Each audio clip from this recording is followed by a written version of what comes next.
This is Simba. This is Max's brother. Say, hey, Simba. Simba. Let's get Max. Hey, y'all. Welcome to Apologetics. I'm your host, Omar, and this is my Yorkie, Max. Hey, Max. He doesn't say much. When you think of a body, what do you think? You think about the head, the hands, maybe the neck, the chest, the ears, the nose. I mean, the basic body parts that you learn when, you're a little kid. As you get older, you learn more about how those body parts work and how they interact. For example, you might learn that the skin is the biggest organ of the body. You might learn that there's different muscles in your arms. You got your biceps, you got your triceps, you got your extensors and your flexors. All sorts of things. The point is that there's lots of different parts of the body. There's different members. You might think of members as people that are part of a club, but originally members meant just part, as in part of a body. Paul writes in 1 Corinthians 12 that the body of Christ is made up of many different parts. Examples that he gives are that some are Jews, some are Gentiles, some are slaves, some are free men, some are women. But the whole point is that they all come together to make one body. Now, there's many different parts of the body with different functions. You have your eyes that see, your tongue that tastes, your mouth that speaks. You have your feet that walk. You have your hands that grasp at things. We can come up with all sorts of functions for the body. We can go even deeper to things that, they didn't even know about back then. Say, the spleen, it filters blood. The heart pumps blood throughout the body.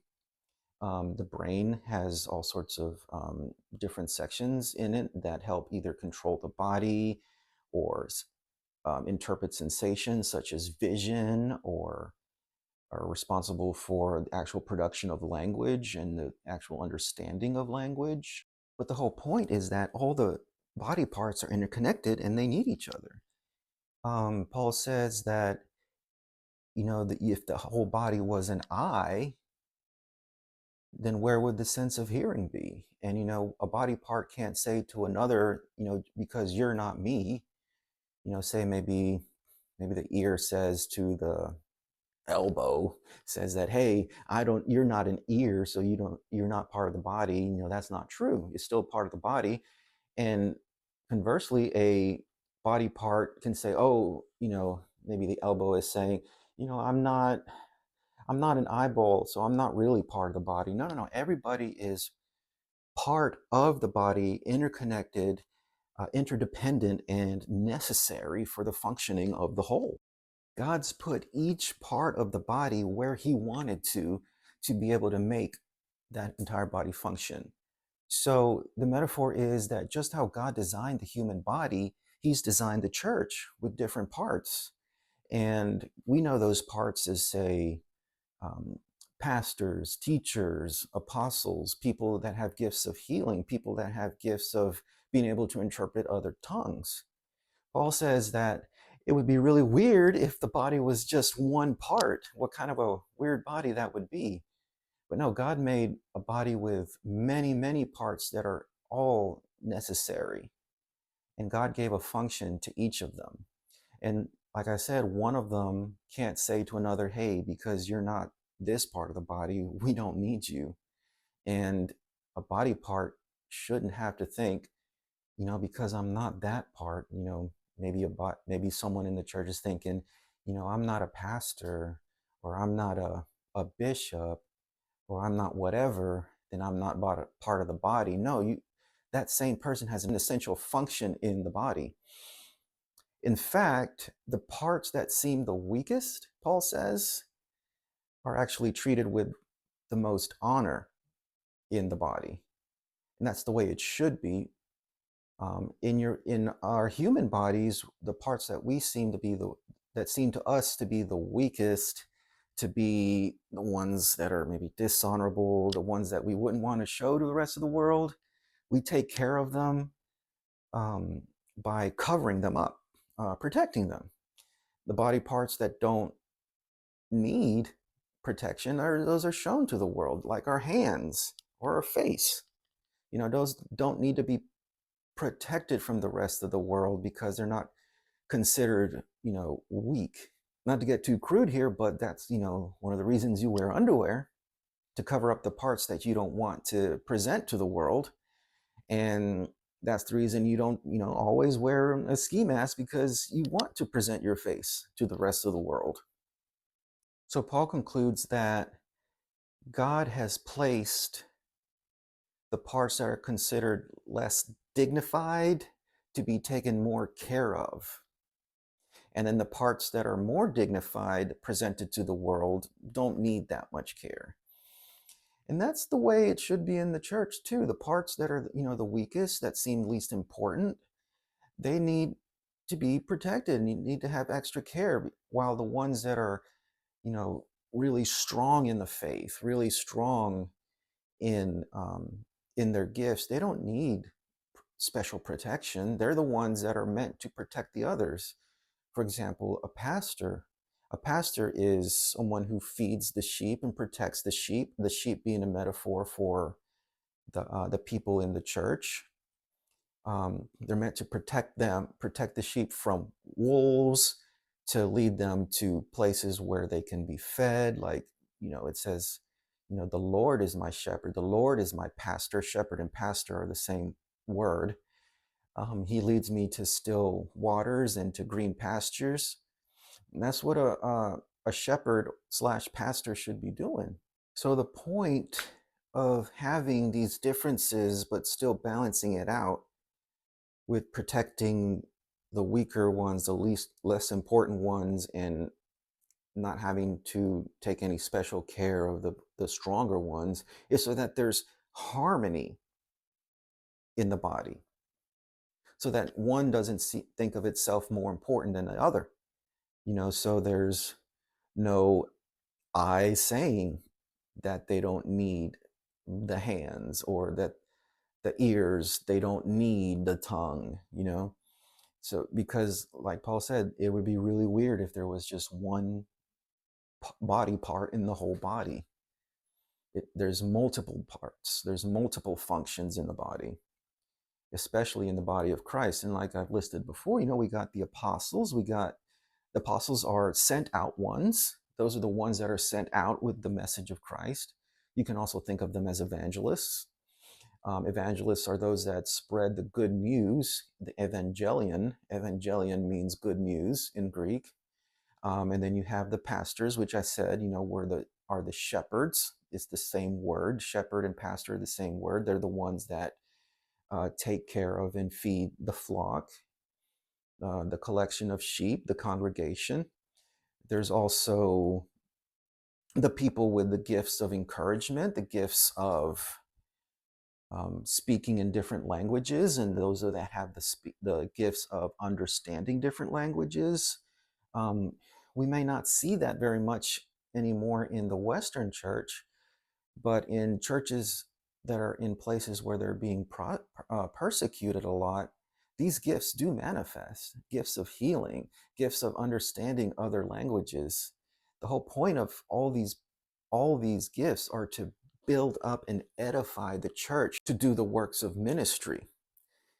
And that's to serve others, to serve God, to bring the world the good news, and to carry out that news. That is not just to proclaim it, but to actually do it, to feed the poor, to encourage the brokenhearted, to free the prisoners, to set them free. And that's not just only physical prisoners, but people that are also imprisoned by demonic spirits, by chains, by demonic chains.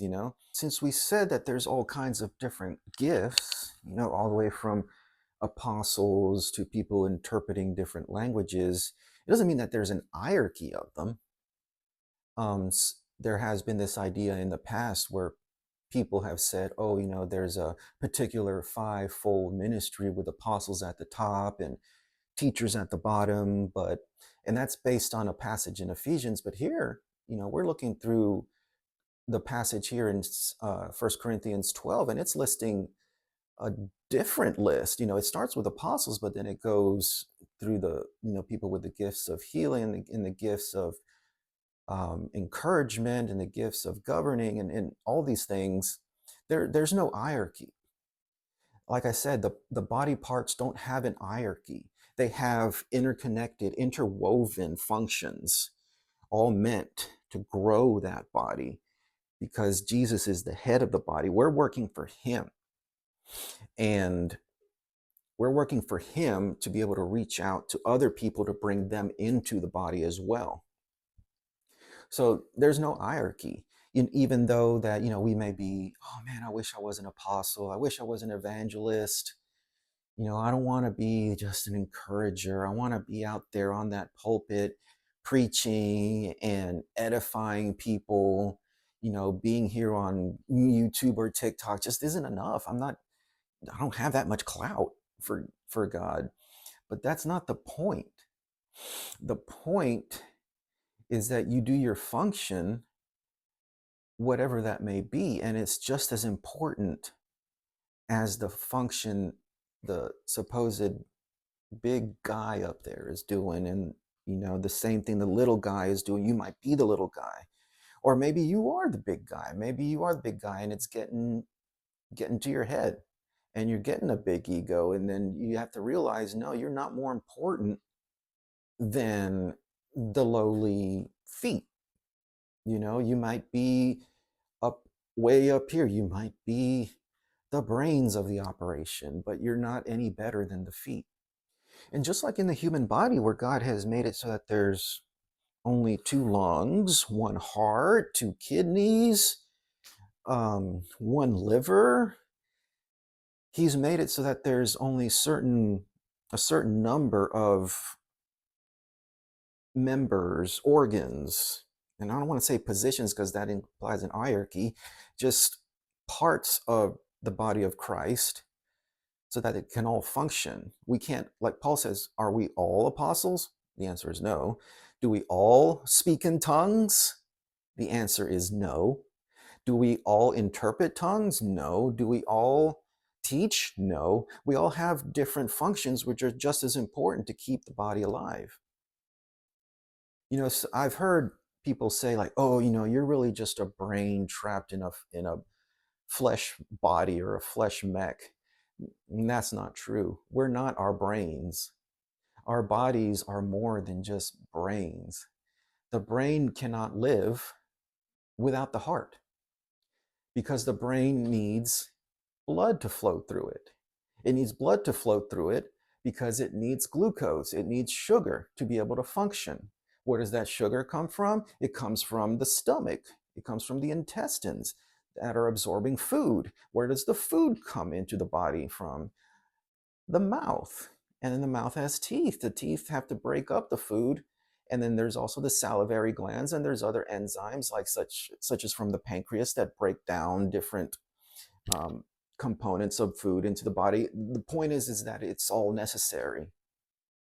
All the parts are necessary. You can't just cut one off and think that you're okay without those body parts. Just like that, we're all essential in the body of Christ. And that's the point of today's apologetics. I want you to know that you are essential to the body of Christ. You were chosen. You were called out. The word church is used a lot without really thinking about what it means. We think about church as meaning a building, a physical brick and mortar building, but it's not. The church is people, because in Greek, it's the word church, ekklesia, means the called out ones. Was a building called out? No. You were called out. I was called out. We were all called out to be part of the body of Christ. And the body of Christ is not a building either. It's people. We are the body. We are the church. We are the ones that God chose to change this world. Hey guys, thanks for joining me on another episode of the Apologetics podcast. And like I always ask my patients, any questions, any concerns, leave them below. And be sure to like, share, and paw that subscribe button so that algorithm can help others sniff this podcast out.